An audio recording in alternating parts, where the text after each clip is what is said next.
당신은 사랑받기 위해 태어난 사람. 당신의 삶 속에서 그 사랑 받고 있지요.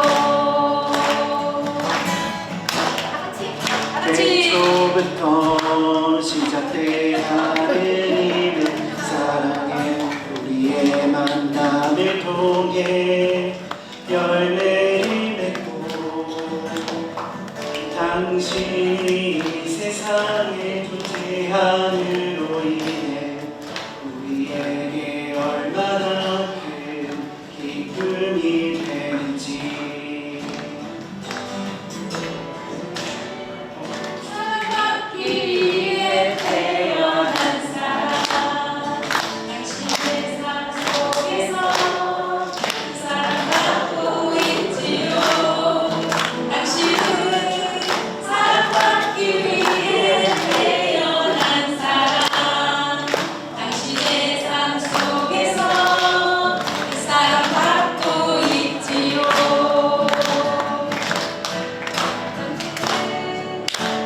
받기 위해 태어난 사람. 당신의 삶 속에서 사랑받고 있지요. 당신은 사랑받기 위해 태어난 사람. 당신의 삶 속에서 그 사랑받고 있지요. 태초부터 시작된 손 하느님의 들고 이렇게, 그쵸? 우리의 만남을 통해 열매를 맺고 당신이 이 세상에 존재함으로 인해 우리에게 얼마나 큰 기쁨이 되는지.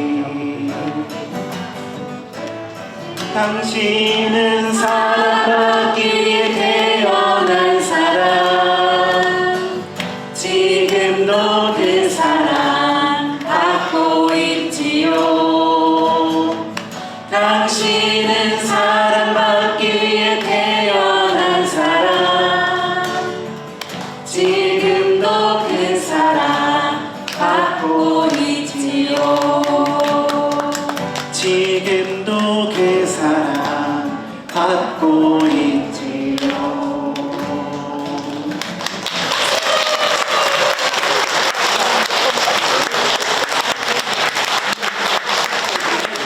제가 겨울에 먼저 갔거든요.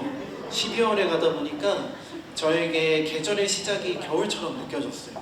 근데 그렇게 생각을 하고 살다 보니까 겨울에 어떤 그 모진 어떤 바람들을 다 견뎌내는 그 자연이 우리 부모님처럼 많이 느껴지더라고요. 자녀를 위해서 시련을 정말로 기꺼이 감내하는 우리 부모님들이 많이 생각이 났습니다. 그래서 저는 먼저 겨울을 먼저 알려드리고 싶습니다. 겨울 뭐라고 써 있을까요, 여기? 비움과 충만함. 비움과 충만함 왜 그런지 한번 천천히 설명을 드리겠습니다. 네, 여기 생태마을 제 사무실에서 조금만 나가면은 산이 다 보이는데 제 방에서도 산이 이렇게 보이고요. 눈 내린 산을 이렇게 보는데 잎이 무성하면은 사실 눈이 이렇게 안 쌓이잖아요. 네, 근데 정말로 앙상한 나뭇가지들 덕에 정말로 바닥까지 눈이 곳곳이 스며들어가 있는 걸 보니까 앙상하게 이렇게 비어있는 그 모습들 자체가 한편으로는 또 의미가 있는 것이 아닌가 이런 생각을 하게 되었어요. 그래서 제가 생각난 구절은 행복하여라. 제 조카입니다. 네, 제 조카인데 삼촌 오랜만에 봤다고 기분이 너무 좋은 나머지 이렇게 예쁘게 나왔는데 요한입니다. 요한은 정말로 엄마 아빠 바라기, 엄마 아빠가 없으면 살지를 못해요. 그렇죠? 애기들 보면 그렇잖아요. 부모님 없으면 살지 못하잖아요. 그러니까 마음이 가난한 친구들이, 이게 무슨 말이냐면 자신의 어떤 그 고집대로 사는 것이 아니라 자신을 비우고 엄마 아빠가 주는 대로 살고자 하는 그 아주 기본적인 그 세팅이 되어 있습니다. 그래서 어떻게 보면 마음이 텅 비어 있어요. 주는 것만 받아서 내가 그걸로 살겠다는 아주 확고한 그 뜻이 있어가지고 엄마 아빠가 없으면 그렇게 찾습니다. 네. 근데 지금은 이제 조금 커가지고 이제 삼촌들이랑 있어도 즐거워하긴 하는데 항상 누군가 옆에 있으면 그 사랑을 받아들일 마음의 준비, 마음의 비움이 항상 이렇게 되어 있어요. 근데 그게 너무나 중요하더라고요.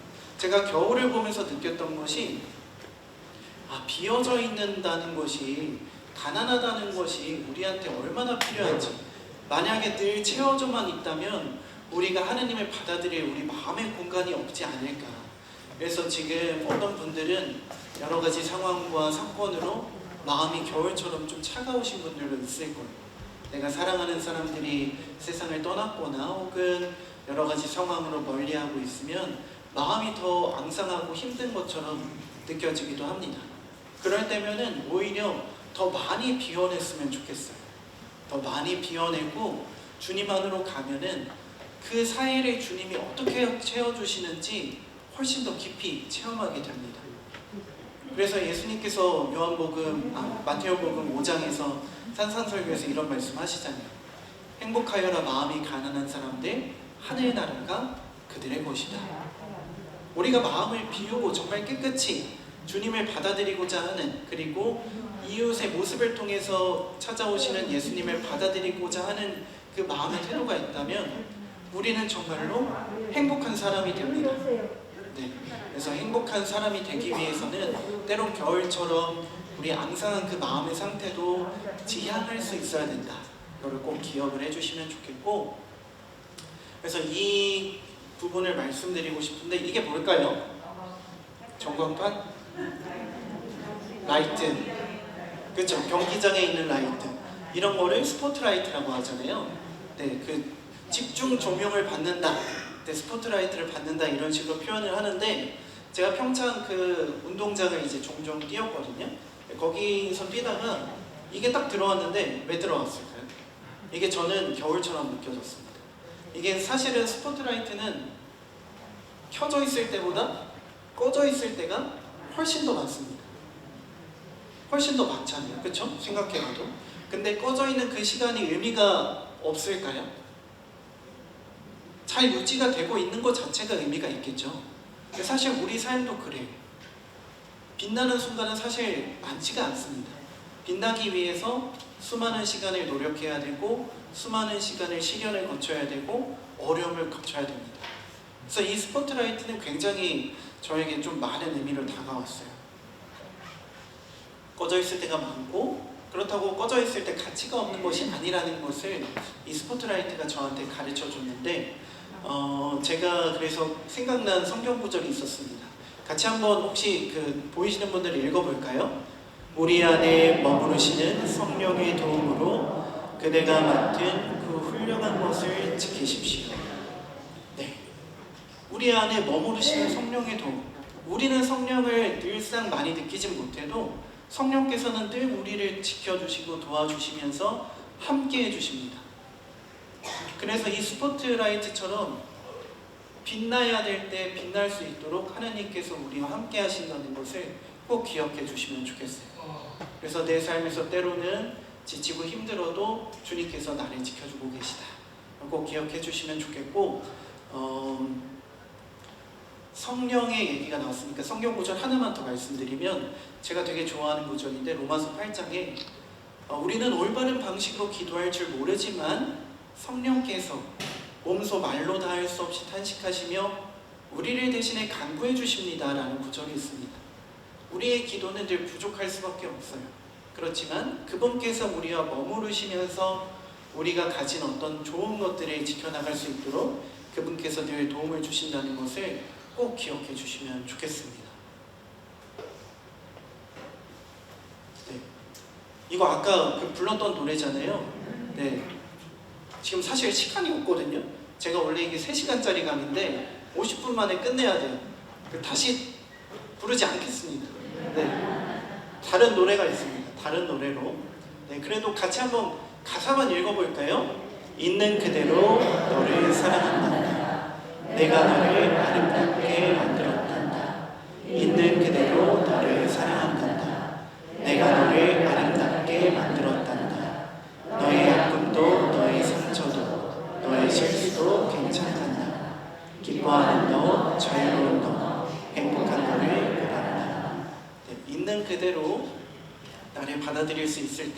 때로는 꺼져 있는 스포트라이트 같은 나의 모습이어도, 때로는 겨울에 앙상한 나무들 같은 나의 모습이어도 있는 그대로 나를 받아들인다면 우리는 행복할 수 있다.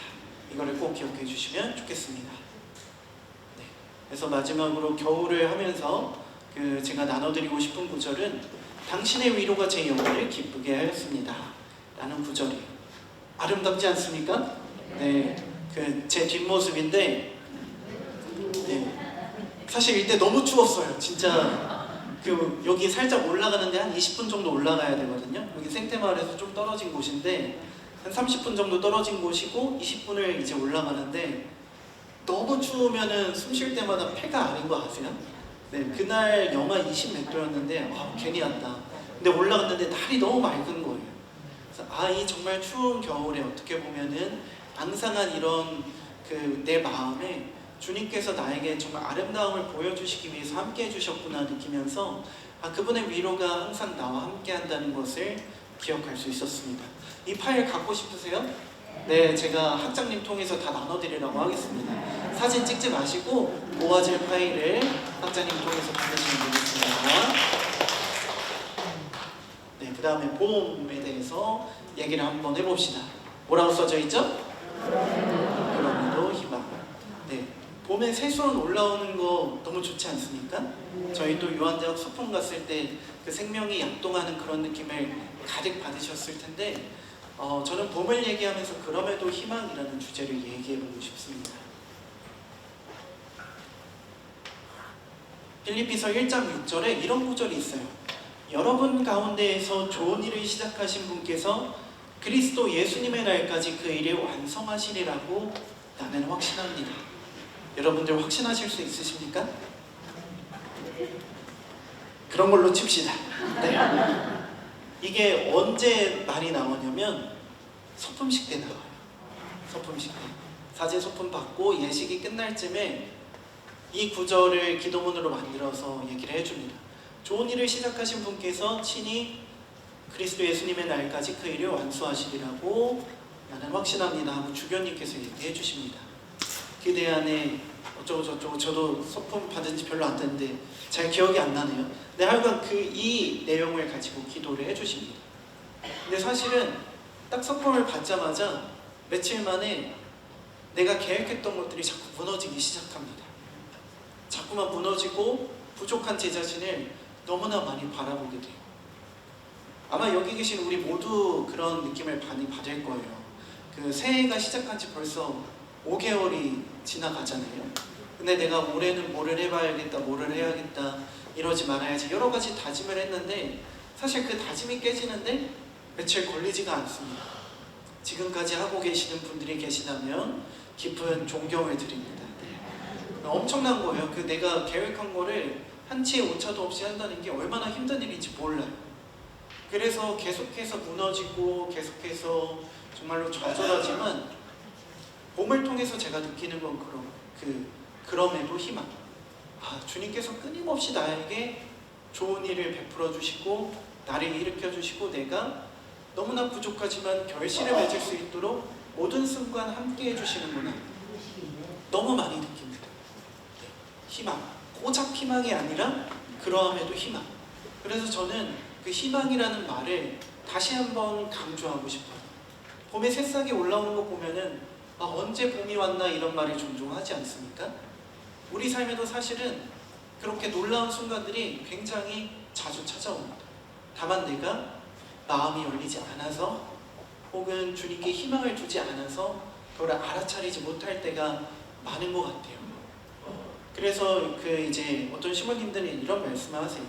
믿음의 가장 큰 첫 번째 결실은 희망입니다. 우리가 희망을 갖지 않으면은 우리 신앙생활이 너무나 밍숭맹숭해집니다. 내가 때로는 좌절을 할 수도 있고 정말로 나의 부족함 때문에 너무 슬플 때도 있겠지만 그럼에도 불구하고 주님께서 나에게 좋은 일을 시작하신 것을 완수할 거라는 그 희망을 가진다면은 우리는 조금 더 기쁘게 세상을 살아갈 수 있을 것입니다. 그래서 제가 생태마을 있을 때 부활카드를 써야 되잖아요. 또 황신부님이 옆에 있는 사람의 재주를 그 뿌리까지 잘 써 먹으시는 분이시거든요. 갑자기 리카르도 황창현 신부님이 리카르도 부활 카드를 우리 신자들한테 다 보내고 싶은데 은인들한테 보내고 싶은데 좀 써봐. 갑자기 부활 전날에 이러셔가지고 부랴부랴 이제 저도 어떤 말씀을 드리면 좋을까 한참을 고민을 했어요. 근데 황 신부님이 이런 말씀을 하신 적이 있거든요. 땅이 우리를 찾아왔다. 근데 이 말이 되게 저한테 확 박히는 거예요. 그래서 그 구절을 가지고 제가 부활 카드를 써봤습니다. 땅이 우리를 찾아왔습니다. 순환을 통해 영광을 얻으신 구세주처럼 겨울을 지나 생명을 머금고 다가왔습니다. 부활을 닮은 봄의 땅처럼 싱그러움과 강인함이 삶에 가득하시길 기도합니다. 부활 축하합니다. 라는 구절을 썼는데 글씨 잘 썼나요? 네. 감사합니다. 엎드려 절받게 하는 것 같은데 감사합니다. 진짜 그렇더라고요. 우리가 가만히 있어도 그분께서는 우리를 사랑하고 싶어서 안달복달이기 때문에 찾아오십니다. 그래서 우리에게 희망을 심어주세요. 그 희망을 우리가 지금 또 봄이지 않습니까? 이제 곧 여름이긴 하지만 한 번 더 새기는 시간을 꼭 가져보았으면 좋겠습니다. 십자가의 성 요한이 이런 말씀을 하십니다. 우리는 하느님께 희망하는 만큼 얻을 수 있습니다. 네. 하느님께 희망을 해야 됩니다. 희망을 두고 살아가야 됩니다. 주님, 내가 정말 부족하지만 당신께서 나를 친히 좋은 길로 이끌어 주심을, 나와 함께 해주심을 저는 희망합니다. 저는 믿습니다. 하고 살아가야 된다는 거예요. 근데 내가 희망을 하지 않으면 사실 주님께 마음이 열리지가 않아요. 그래서 꼭 하나님께 더 희망을 두시면서 기쁘게 살아가시면 좋겠습니다. 네. 제가 그래서 노래를 한 곡 불러드리겠습니다. 가사는 이렇습니다. 내가 두려웠던 모든 것들이, 내가 지나왔던 모든 시간이, 내가 걸어왔던 모든 순간이 당연한 것 아니라 은혜였어. 아침에가 뜨고 저녁에 노을, 봄의 꽃향기와 가을의 열매, 변하는 계절의 모든 순간이 당연한 것이 아니라 은혜였어. 모든 것이 은혜, 은혜, 은혜, 한없는 은혜. 내 삶에 당연한 것 하나도 없었던 것을 모든 것이 은혜였어. 노래는 손경림 목사님이 작사 작곡한 건데 유튜브에 들어가면은 손경민 찬양 치면은 나올 겁니다. 목사님도 노래 잘 만드시고 찬양을 또 잘 하시더라고요. 그래서 원곡을 들어보시면 리카르도 신부가 이런 노래를 부르는구나 아실 수 있을 겁니다. 네. 봄을 잠깐 보여드리겠습니다. 네. 봄 아름답지 않습니까? 평창에 벚꽃이 피면은 이 벚꽃 아름다운 길에 사람이 없습니다. 왜 그런지 아세요? 다 농사 짓기 때문에 이 시간에 쉬셔야 돼요. 제가 한 1시 점심 먹고 잠깐 점심시간에 산책 나간 거거든요. 한 1km 정도가 벚꽃이 이렇게 피어있고 또 이쪽 강이에요. 강. 그리고 저기는 절벽이 있고 그래서 항상 너무 아름다운 그 길을 걸으면서 정말 주님께서 나를 찾아오셨다는 것을 매 순간 많이 느꼈는데 다시 한번 그럼에도 희망을 가질 만큼 하나님께 얻을 수 있다. 꼭 기억해 주시면 좋겠습니다. 그래서 꽃들 이렇게 잠깐 보여드립니다. 부활계랑 꾸며야 되는데 제가 깜빡한 거예요. 그래갖고 생태마을에 나무들 많지 않습니까? 저희 나무입니다. 저희 나무. 산에 있는 아무 나무나 뜯은 게 아니라 그래서 개나리랑 벚꽃 저희 생태마을 거에서 뜯어가지고 이렇게 장식을 해봤습니다. 네, 아름답지 않습니까? 생태마을에서밖에 못해요. 제가 본당에서 부활계란 이렇게 꾸미면 안 돼요? 라고 여쭤보니까 신부님 꽃값이 얼마인지 아십니까? 네, 이러시더라고요. 생태마을이라 가능했구나. 그랬고 그래서 제가 마지막으로 또 드리고 싶은 말씀은 관계에서도 봄을 맞이해보면 어떨까? 근데 봄 하면 제가 뭐라고 했죠? 희망. 네, 관계에서도 희망을 가져보셨으면 좋겠어요. 그럼에도 불구하고 누군가를 믿을 수 있는 그런 힘은 주님께서 주십니다. 나의 어떤 부족함 안에서는 주님을 따르기가 너무나 어려워요. 누군가 안에서 주님을 발견하기가 너무나 어려워요. 관계 안에서 꼭 그 봄의 희망을 가져보셨으면 좋겠습니다. 주님께서 우리가 늘 새롭게 누군가와 관계 맺음할 수 있도록 도와주세요. 그래서 제가 이제 종종 말씀드리는 그런 예화가 있는데 저를 굉장히 좀 못살게 본 게 아니라 짜증나게 했던 선배가 있었어요. 그래서 제가 그 선배 때문에 1년 동안 고해성사를 똑같은 걸 봤거든요. 네, 경험 있으시지 않습니까? 근데 뭐 신학교에서는 뭐 사실은 지을 죄가 특별하게 많지 않아요. 그래서 이제 누군가와 관계에 있어서 힘든 경우가 굉장히 많은데 같은 부서 일을 하는데 너무 자꾸 부딪히는 거예요. 그래서 마음속에 죄도 짓고 저도 너무 괴롭고 그래서 계속해서 이제 고해성사를 하면서도 마음이 풀리지 않는 그런 경험을 하게 되었습니다. 근데 그래도 불구하고 계속 주님께 다가가고 정말로 고해사제 신부님 저희는 신부님 얼굴 보고 고해성사 하거든요. 담임 신부님께. 그러면은 신부님 별 말씀 안 하세요. 똑같은 말씀 그때마다 해주셨어요. 그럼에도 불구하고 내가 계속 희망을 갖는 것, 계속 해보니까 이게 정말로 가능한 일이구나. 관계에서도 공을 맺는다는 것이 가능한 일이구나. 저는 그때 체험할 수 있었습니다. 이거랑 또 별개로 이제 말씀드리고 싶은 것이 우리 중에 한 번도 남의 욕을 안 해본 사람은 없을 겁니다. 있으신가요? 바로 성인품에 갈 수 있습니다. 그 정도는. 근데 이게 중요한 게 있어요. 뒷담화를 하는데 좋은 방법으로 뒷담화하는 방법이 있습니다. 이게 무슨 소린가 싶죠? 네. 다른 게 아니라 내가 누군가를 욕을 하는데 단순히 그 사람을 욕해서 그치면 안 돼요. 그러면은 상대방도 그냥 단순히 그 사람을 욕해버립니다. 근데 정말로 중요한 것은 내가 누군가에게 상처를 받았으니까 누군가를 주로 욕하잖아요. 근데 내가 왜 상처받았는지, 나는 어떤 부분이 가슴 아픈지 그거를 얘기해줘야 돼. 만약에 누가 나를 툭 치고 갔어. 근데 그 사람이 툭 치고 간 것만 얘기를 해. 그러면 그 사람 이상한 사람이야 하고 끝나는데, 이 툭 친 내 여기가 너무 아프고 이것 때문에 내가 자꾸 신경이 쓰여 하면은 상대방은 나를 위로해 주려고 해요. 상대방을 욕하는 게 아니라. 근데 너무나 중요한 거거든요. 근데 저희가 여기까지 잘 안 가. 왜냐면 내가 어떤 상처를 받았는지 잘 모르거든. 내가 그 사람 때문에 마음이 이렇게 아프고 속상하구나. 이거를 알고 내가 이런 일들이 있었는데 이런 일 때문에 내 마음이 조금 무겁고 정말 우울해. 이렇게 얘기를 하면 상대방은 나를 위로해주고자 마음이 딱 바뀌어요. 누군가를 욕하는 게 아니라. 그래서 그때가 되면은 굳이 그 사람의 실명을 거론할 필요도 없어. 그냥 어떤 사람이 이런 일을 나한테 했는데 나는 지금 이래. 이것까지만 얘기하면은 내가 정말로 원하는 것을 얻게 됩니다. 그러면 우리 관계가 정말로 새로워져. 그럼에도 불구하고 희망을 가질 수 있는 것은 정말로 내 안에 계신 하나님을 통해서, 그리고 내가 나를 진심으로 받아들일 수 있을 때 관계에서 봄이 온다는 것을 기억해 주시면 좋겠습니다. 세 번째, 여름. 한번 읽어볼까요? 멈춤과 결심. 멈춤과 결심. 왜 이런 말을 했을까? 한번 봅시다. 제 손이거든요. 네, 이거 뭘까요? 방울토마토잖아요. 저희 생태마을에 논이 25,000평 정도 있어요. 저도 일주일에 2번 정도 나갔는데 나갈 때마다 후회했습니다. 오늘 괜히 나왔다. 너무 사실 공사일 진짜 힘들더라고요. 25,000평에 모종 심을 때 특히 엄청 힘들었습니다. 고추 딸 때랑. 너무 힘들었는데, 근데 한 번은 이런 생각이 들더라고요.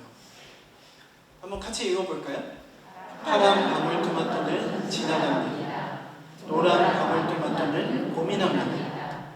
빨간 방울토마토는 당황합니다. 굉장히 산뜻하지 않습니까? 네, 이거 무슨 색 같아요? 신호등.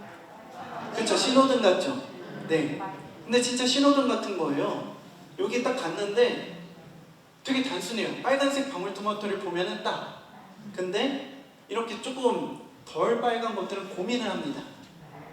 네, 딸까 말까. 주황불에서 저희가 수없이 많이 고민하는 거랑 비슷하지 않습니까? 그리고 파란 방울토마토를 보면은 지나갑니다. 근데 우리 삶도 비슷한 것 같아요. 내 결실을 얻을 때는 멈출 수밖에 없어요. 고통스러운 그 순간에도 주님은 우리에게 좋은 것을 주고자 하시는데 우리는 단순하게 빨간색 그 신호등이 고통스러운 순간처럼 느껴질 때가 너무나 많은 것 같아요. 사실 이거를 제가 왜 생각을 했었냐면 제가 평창에 있을 때 서울로 대학원을 다녔어요.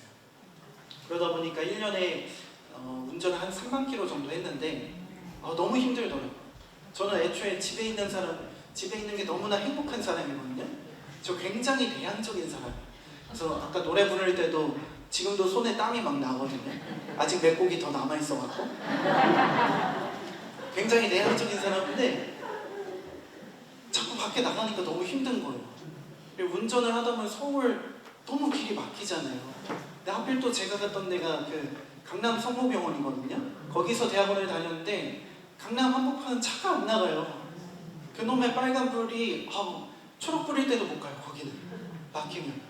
그러니까 신호등을 볼 때마다 막 가슴이 답답한 거예요. 근데 어느 날 한여름에 이때는 방학이었거든요. 방학 시즌이 돼서 방울토마토를 따는데 지난 몇 개월의 시간을 성찰하다가 이런 생각이 든 거예요. 진짜 내가 빨간색 그 신호등 멈춰 있을 때 얻을 수 있는 수많은 것들이 있었는데 내가 그것들을 다 지나쳐버렸구나. 그래서 지금 내가 만약에 좀 멈춰 있다고 생각을 하면은 지금 나는 무엇을 얻을 수 있을까 고민을 해야 된다는 겁니다.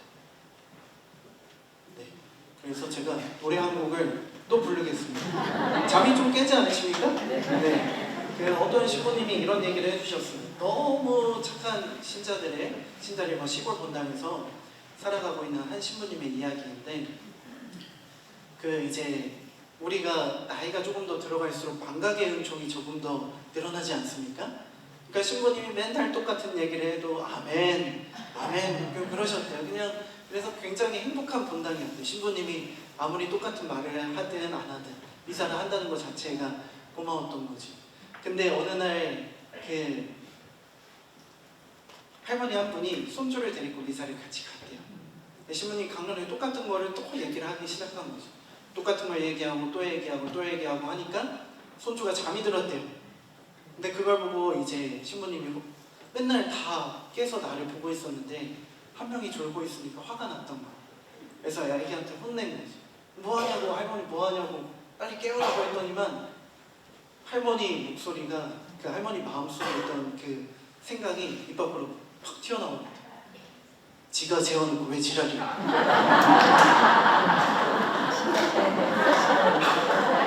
주무셔도 돼요. 주무셔도 되고요. 주무시는 곳은 전적으로 제 탓이니 전혀 하지 않겠습니다. 편안하게 들어주시면 되겠습니다.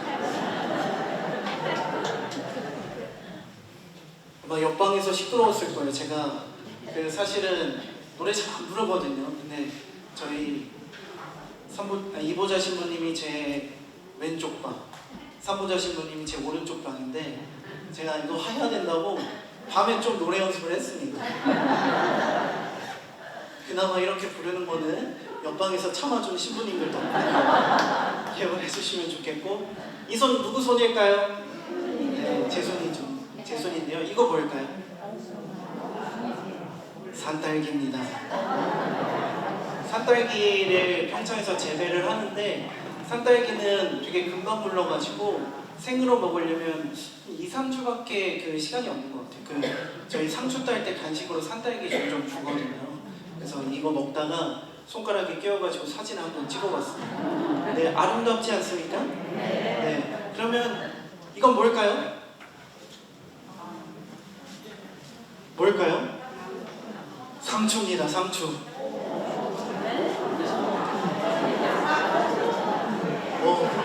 제 강론할 때보다 훨씬 더 놀라시는 것 같아요. 네, 상추인데요. 상추를 바닥에서 이렇게 핸드폰 대고 찍으면 이렇게 나옵니다. 저희가 노지 상추를 키우기 때문에 상추밭만 1200평이에요.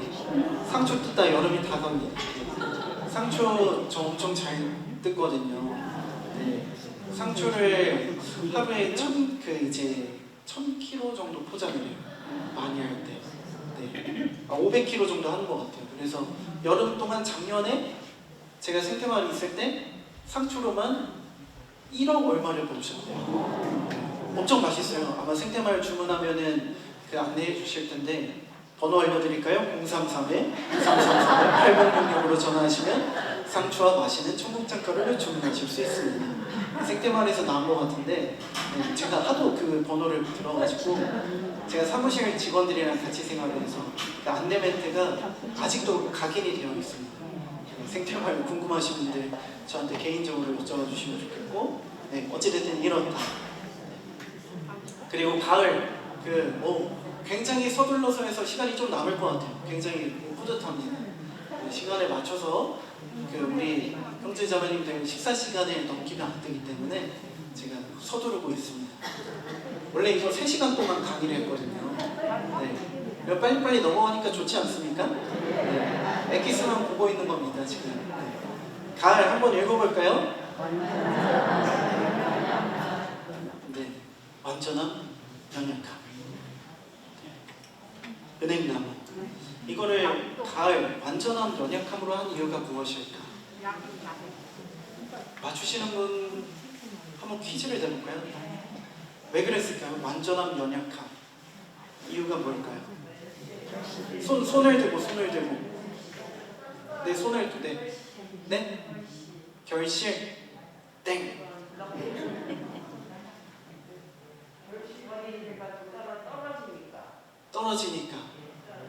떨어지니까 얼추 맞았습니다. 맞는 걸로 하겠습니다. 네. 박수 한번 주세요. 떨어지니까 가장 아름다울 때잖아요, 저희 눈으로 봤을 때. 근데 이때는 무슨 상태냐면 입 안에 있는 세포들이 파괴되는 상태입니다. 네, 겨울을 지내하기 때문에 이때 이제 올라가는 수간들을 나무가 자체적으로 차단을 시킵니다. 그래서 얘네가 색깔이 이렇게 변색이 되고 얘네는 죽어가는 색깔이거든요. 그리고 나서 다 마르게 되면은 점차 다 떨어지게 됩니다. 가장 아름답게 보이는 순간이 사실은 가장 연약한 순간일 수 있다는 것을 저는 가을을 통해서 배웠습니다.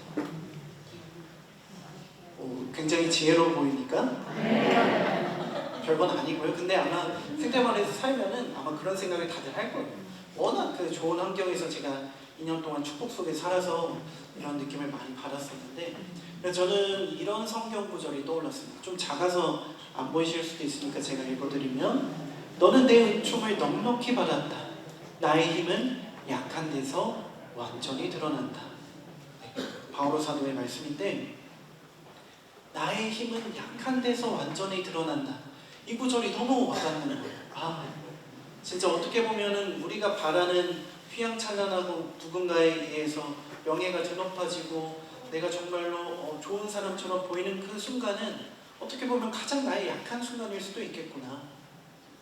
그리고 내가 그 나의 나약함을 완전히 인정하고 그것을 드러낼 수 있을 때 정말 내가 은총을 넉넉히 받고 있다는 것을, 그리고 주님께서 나를 강하게 지켜준다는 것을 깨달을 수 있지 않을까 하는 생각을 해봤습니다. 그래서 이 가을이 가지고 있는 이 엄청난 그 의미는 여러분들이 이제 올 가을에 한번 다시 되짚어 보시면 좋겠어요. 단풍을 보면서 가장 약하면서 가장 아름다운 그 순간들을 마음속에 잘 담고 이 순간이 나에게 어떤 의미인지 되짚어보는 그런 순간들을 꼭 가져보셨으면 좋겠습니다. 같이 읽어볼까요? 누구든지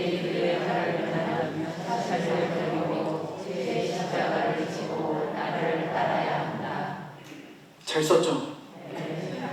십자가로 썼는데 십자가 3개나 있어요. 찾아볼까요? 네, 자신, 여기에 십자가 하나 있고 여기에 하나 있고 전체, 그렇죠? 박수!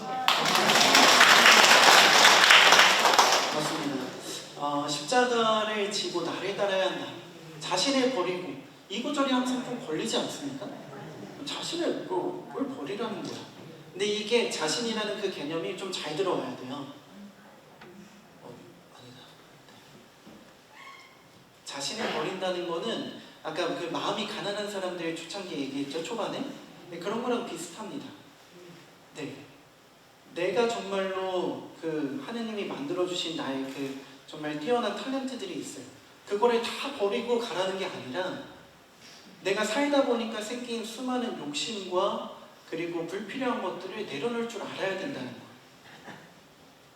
하느님이 주신 있는 그대로의 나의 모습을 가져가는 것이 너무나 중요한데 있는 그대로의 나를 바라보지 못하고 남들이 원하는 나의 모습 혹은 내가 생각하는 헛된 이상들에 쫓겨서 정말로 나 자신이 무엇인지 알아차리지 못할 때가 너무나 많습니다.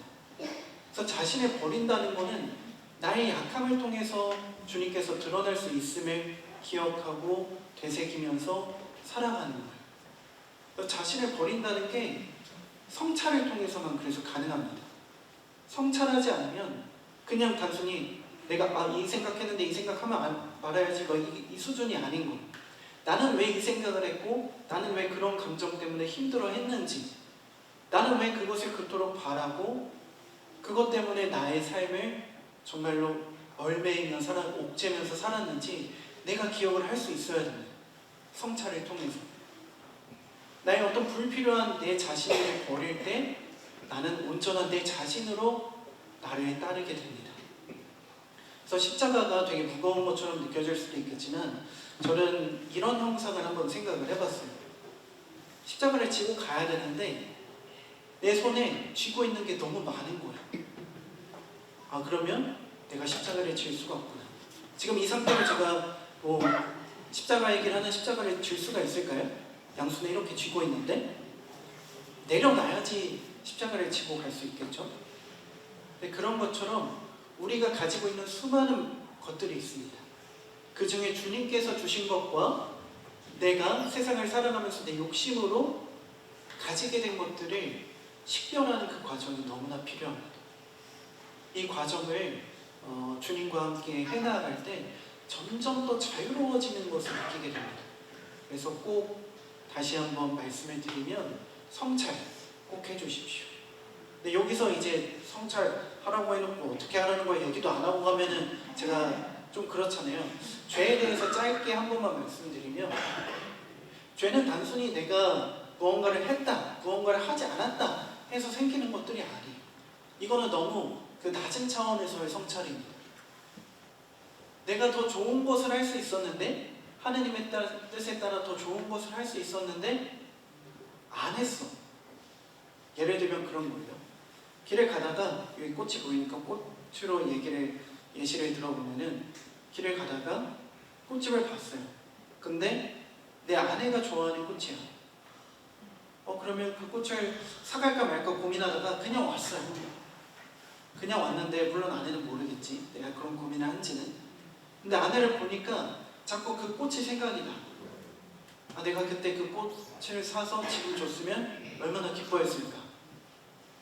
성찰은 이런 식으로 했으면 좋겠어요. 내가 더 좋은 것을 선택할 수 있었는데 선택하지 않았던 그 순간들에 대해서. 근데 내가 선함을 선택한다는 것은 일상에서 하느님을 선택한다는 뜻입니다. 근데 하느님을 선택했을 때 우리 삶이 너무나 기쁠 수 있는데 내가 기쁜 그 순간들을 내 의식적으로 저버린 그 순간들, 내가 그 순간들을 자꾸만 성찰하다 보면은 내가 어떤 욕심을 가지고 있고 내가 어떤 것들을 헛되이 바라고 있는지 조금 더 깊이 다가오게 됩니다. 그래서 자신을 버린다는 것은 그냥 나의 어떤 안 좋은 모습들을 죄다 갖다 좋은 모습, 안 좋은 모습 분리 안 하고 다 버려버린다는 게 아니라 식별을 통해서 나아간다는 것 꼭 기억해 주시면 좋겠습니다. 나의 하느님, 나의 자비여 당신 삶을 닮게 하소서. 나의 삶이 당신의 삶을 닮게 하소서. 이 지향을 갖고 내가 일상에서 조금 더 좋은 선택을 하며 살아갈 때 우리는 정말 의식하지 않아도 식별되는 여러 가지 나의 모습을 발견할 수 있을 겁니다. 그래서 꼭 그 이제 식별의 은총을 바라면서 식별을 같이 해주시면 좋겠고 거의 다 끝났습니다. 네. 이거는 예로니모 성인이 돌아가시기 전에 바친 기도인데 제가 한번 읽어보겠습니다. 오 하느님, 저는 당신께 성경을 번역해 바쳤지만 당신께는 충분하지 않습니다. 저는 당신께 선교적 삶을 드렸지만 당신께는 충분하지 않습니다. 저는 당신께 사제의 삶을 봉헌했지만 당신께는 충분하지 않습니다. 저는 당신께 기도를 드렸지만 당신께는 충분하지 않습니다. 제게 다른 무엇을 원하십니까? 무엇을 원하셨을까요? 이거 주시는 분은 이건 선물 드리겠습니다. 네. 하느님 닮은 삶. 네. 자비. 네. 네? 깨달음. 네. 그대로. 네. 네. 맨 뒤에. 네. 땡. 저는 이걸 보고 하는 깨달음이 있었습니다. 내가 너를 용서할 수 있도록 너의 죄를 다하고. 너무 아름답지 않습니까? 네. 너의 죄를 다하고. 예수님이 저희한테 무언가를 늘 바라지 않으세요. 그러니까 우리가 인간적인 어떤 노력을 통해서 당신의 영광을 드높이는 그런 것들을 바라시는 게 아니라 내가 당신이 우리를 더 많이 사랑할 수 있도록 우리의 죄를, 우리의 어떤 그 무너진 마음을 당신에게 바쳐주기를 너무나 원하십니다. 그래서 나의 약함을 드러내는 것을 주저하지 않으셨으면 좋겠어요. 인간은 나약할 수밖에 없고, 그리고 또 여기 계시는 우리 요한대학 형제자매님들은 더 절실히 느낄 거예요. 내가 시간이 흐르면 흐를수록 점점 더 약해지고 나약해지고, 정말로 또 때로는 내가 왜 이럴까 싶을 정도로 어린아이 같은 유치함을 보이는 것이 너무나 싫을 수도 있습니다. 그러나 주님께서는 우리에게 많은 것을 바라지도 않으시고 대단한 것을 바라지도 않으십니다.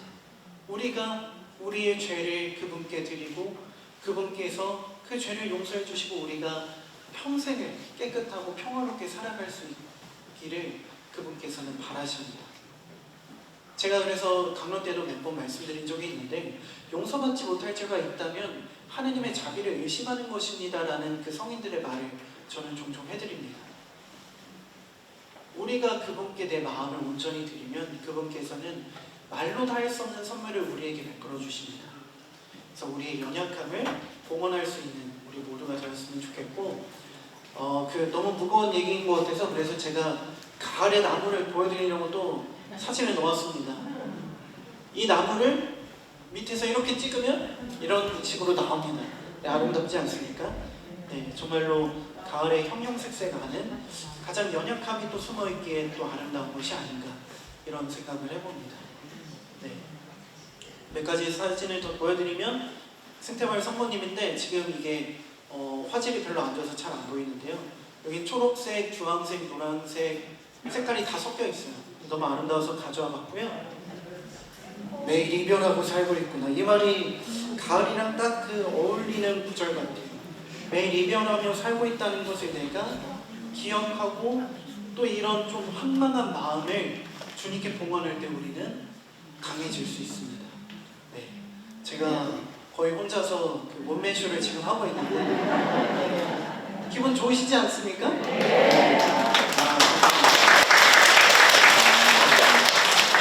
제가 정말로 좋아하는 성경 구절 몇 가지 더 보여드리고 이제 마치겠습니다. 그 점심시간이 지금 빨리 가야 되는데, 바람은 불고 싶은 대로 분다. 이게 도대체 무슨 말인가 저는 한참을 고민했어요. 때로는 아픈 바람도 있고 때로는 너무나 시원한 바람도 있고 때로는 너무 후덥지근해서 피하고 싶은 그런 바람도 있고, 근데 그 모든 바람이 제가 생태마을 속에서 자연 속에서 지내보니까 필요한 바람이더라고요. 피할 수 있는 바람은 없어요. 우리가 자연스럽게 살기 위해서는 그 모든 바람을 맞아야 합니다. 맞고 산다면 우리는 계속해서 결실을 맺고 희망을 얻을 수 있고 또 정말로 나의 나약함을 인정하면서 주님께 더 가까이 다가갈 수가 있습니다. 주님께 한 발짝 더 다가가는 지금 우리가 이런 구절들을 통해서 나의 삶을 잘 돌아보면 좋겠습니다. 그래서 하나 더 말씀드리면 빨리 끝내야 되죠. 네. 알겠습니다. 빨리 끝낼게요. 정녕 주님의 손길이 그를 보살피고 계셨던 것이다 라는 구절인데, 제가 평창에서 대학원 왔다 갔다 했다고 했잖아요. 대학원 끝나고 생태마을 돌아오면 밤 12시였어요. 네. 그럼 너무 지치는 거예요. 다음날 또 새벽 미사도 해야 되는데 하루에 4시간 이렇게 자고 막 모든 걸 하려니까 너무 힘들더라고요. 근데 너무 지쳐가지고 차문을 딱 닫고 하늘을 봤는데 별이 막 쏟아지는 거예요. 생태마리 은하수가 보이거든요. 네. 황신모님이 별 봐야 된다고 가로등을 없앴어요. 가로등을 없애고 그냥 그 발밑에 조그만 등만 있는 그런 상황이라 별이 더 잘 보였는데, 내가 고개를 들면 언제 어디서나 주님이 만들어주신 그 창조물들이 나를 비춰주고 있다는 것을 그때 느꼈습니다. 사실 가로등이 없으면 되게 어둡거든요. 근데 낮에는 태양이, 그리고 밤에는 별과 달들이 나를 비춰준다는 것을 딱 정말 그 몸으로 느끼니까 주님께서 나를 늘 지켜주고 계셨다는 것을 확 깨닫게 됐어요. 그러니까 피로가 한순간 사라지더라고요. 주님께서 늘 나를 보살펴주고 계셨다는 것을 우리 모두 기억해 주시면 좋겠어요. 우리가 하늘을 보면은 특히 더 그 마음을 가질 수 있습니다. 누군가의 꽁무니만 따라가서 발만 이렇게 보고 가면은 주님께서 나를 지켜주시는지 모를 때가 너무 많아요. 제발 고개를 들고 우리 마음을 드높여서 주님을 보고 살아갔으면 좋겠습니다. 마지막. 학생님 마지막. 이게 뭐죠? 물안개. 안개가 왜 생기는가? 제가 문과거든요. 근데 이 과학적 원리를 이해하는데 한참이 걸렸어요. 네.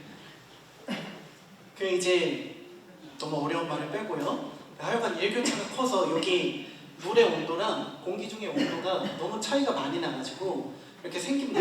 그러면 이 안개는 주로 언제 생기죠? 그쵸? 새벽에. 동틀 때 진짜 많이 생긴단 말이에요. 그러면 제가 새벽 미사가 끝나고 나면 항상 이런 상태가 많았어요. 이렇게 한참을 보고 있으면 햇빛이 이렇게 점점 물을 따뜻하게 하면서 안개가 사라지는 그 과정을 봤는데, 이게 저한테 왜 와닿았냐? 내 마음의 온도랑 하느님의 온도가 너무나 다를 때 이렇게 우리 사이에 안개가 낀다는 거예요. 하느님과 나 사이. 내가 생각하는 것이 하느님이 바라는 거랑 너무 달라. 하느님은 이걸 주고 싶은데 나는 이것만을 원해. 이러면 우리는 이 마음, 주님과 나 사이에 안개처럼 뿌옇게 껴버립니다. 근데 별 수 있나요? 사람은 쉽게 변하나요? 안 변하죠. 그래서 주님이 끊임없이 사랑을 베풀어 주십니다. 우리가 변할 때까지. 아침의 태양은 이 물이 따뜻해질 때까지 계속해서 당신의 빛을 내려줍니다. 그러면 점차 안개가 거칩니다. 우리도 그런 것 같아요. 내 스스로의 노력도 분명 필요해요. 근데 주님께서 내가 변할 수 있을 만큼 충분히 사랑을 준다는 것을 기억하고 희망할 수 있어야 됩니다. 그렇게 살아갈 때 우리는 온전히 주님과 하나 되는 그 기쁨을 맛볼 수 있을 거예요. 봄, 여름, 가을, 겨울, 이 계절 안에서, 자연 안에서 우리가 있는 그대로의 나를 받아들이면서 살아갈 때 하나님이 나를 얼마나 사랑하시고 내가 어떻게 살아가야 하는지 조금 더 명확하게 느낄 수 있습니다. 인간적인 바람 없을 수 없겠죠. 내 자녀가 조금 더 좋은 대학을 가고 우리 손주들이 조금 더 공부도 잘하고 좋은 취직도 잘하고 시집 장가도 잘 가고 건강했으면 좋겠고 여러 가지 많은 것들이 있겠지만 과연 주님께서 나에게 무엇을 원하시는지 한 번 더 생각했으면 좋겠습니다. 우리가 그렇게 살아갈 때 정말로 기쁘고 행복할 수 있을 거예요. 제가 이 강의 주제를 뭘로 할지 되게 고민을 많이 했어요. 원래는 조금 더 다크한 걸로 하려고 하다가 그 생태마을 얘기하면 좋아하시기도 하고 그래서 일상 안에서 느낄 수 있는 하느님을 꼭 전해드리고 싶어서 강의 주제를 이렇게 예수님과 함께하는 겨울, 봄, 여름, 가을로 정해서 가지고 왔습니다. 일상 안에서 주님께서 늘 함께 하신다는 거 꼭 잊지 말아주시고 강의가 좀 아쉽죠? 아쉬운데 빨리 끝나버렸죠? 네, 다음 기회가 또 있을 겁니다. 언젠가 강의를 또 하겠죠, 그쵸? 제가 여기 2년이나 있어야 되는데 그래서 2년 동안 여러분들께 많은 것 알려드리고 함께 할 수 있는 그런 시간 갖도록 할 거고요. 어버이날만큼 특별히 정말로 여기 계신 부모님들께 진심을 담아서 감사의 인사 또 사랑의 말씀 꼭 전해드리고 싶습니다. 사랑합니다. 성부와 성자와 성령의 이름으로 아멘. 주님께서 여러분과 함께 전능하신 천주 성부와 성자와 성령께서는 여기 모인 모든 이들에게 강복하소서. 아멘. 주님을 찬미합시다.